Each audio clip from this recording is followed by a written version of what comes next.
ধরছি কারণে এখন আমি আর বাজারের মলট নাই, ওযু ছাড়া আমার গায়ে হাত দিতে। এই কাগজ তুই এত দামি হইলি কি কারণে?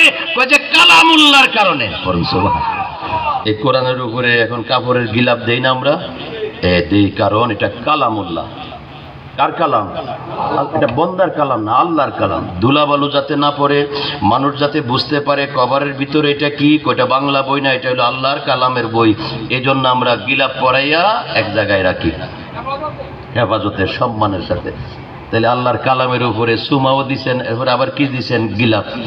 আমাদের কিছু মুসলমান আছে, কিছু তথাকথিত আলেমও আছে, যখন মাজারের উপরে গিলাপ দেখে এই আগুন জ্বলে, মাজার পূজা করে উপরে গিলাপ দে, ফুল দে, কত কিছু বলে না বলে। আচ্ছা দেখেন, কোরআনের উপরে গিলাপ হয়েছে তো ভিতরে কি? কালামুল্লাহ।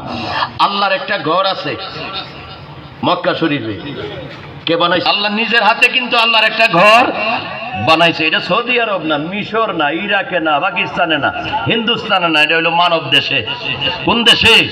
এই দেশটা লম্বায় হলো 3.5 হাত, লম্বায় হলো 3.5 হাত। এই আল্লাহর বাড়িটা আল্লাহ নিজের হাতে বানাইছে। এই বাড়িটা হলো 7 তালা। পড়েন না সুবহান। আল্লাহ নিজের হাতে যেটা বানাইছে, বানাইয়া আপনার ভিতরে রাখছে। আপনার ভিতরে আল্লাহর বাড়িটা কয়তালা? আর ইব্রাহিম নবী মক্কা শরীফে যে আল্লাহর ঘর বানাইছে বাইতুল্লাহ, এটা কয়তালা? 1 তালা। প্রত্যেক মানুষের বাম দিকের দুধের 2 আঙ্গুল নিচে মাকামুল্লাহ, আল্লাহর ঘর। সুবহান। আল্লাহর ঘর মানে কি? বাইতুল্লাহ। তাহলে প্রত্যেক মুমিনের তরিকতপন্থীর বাম দিকের দুধের নিচে বাইতুল্লাহ, কাবা শরীফ। সুবহান। তো কাবা যখন আছে তো মদিনা লাগবে না? মদিনা তো লাগবে। তাইলে এবার আল্লাহ বলতেছে কোরআনে পাকে, আন-নাবিয়্যু আওলা বিল মুমিনিনা মিন আনফুসিহিম। এ দোস্ত বন্ধু, নবী তোমাদের জানের নবী, প্রাণের নবী। তোমার নফস যত নিকটে আছে, রূহটা যেই জায়গায় থাকে, তার চেয়ে আরো বেশি নিকটে তোমার নবী থাকে। তো মানুষের রূহটা কোন জায়গায় থাকে? কয় যে প্রত্যেক মানুষের ডান দিকের দুধের 2 আঙ্গুল নিচে হলো রূহ, লতিফায়ে রূহ। এদিকে হলো লতিফায়ে কলব। লতিফায়ে কলব হলো আল্লাহর বালি, লতিফায়ে রূহ, রূহ যেখানে, তার চেয়ে আরো নিকটে কে থাকে? নবী থাকে। তাহলে নবী যেখানে থাকে এই জায়গাটার নাম হলো মদিনা। প্রত্যেক আশিকে রাসূল তরিকতপন্থীর ডান দিকে মদিনা শরীফ, বাম দিকে কাবা শরীফ।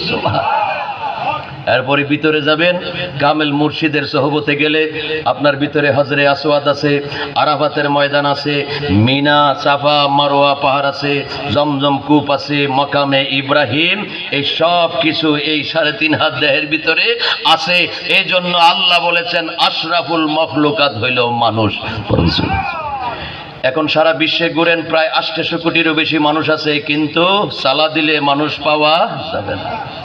এ দুনিয়া এখন তো আর সেই দুনিয়া না।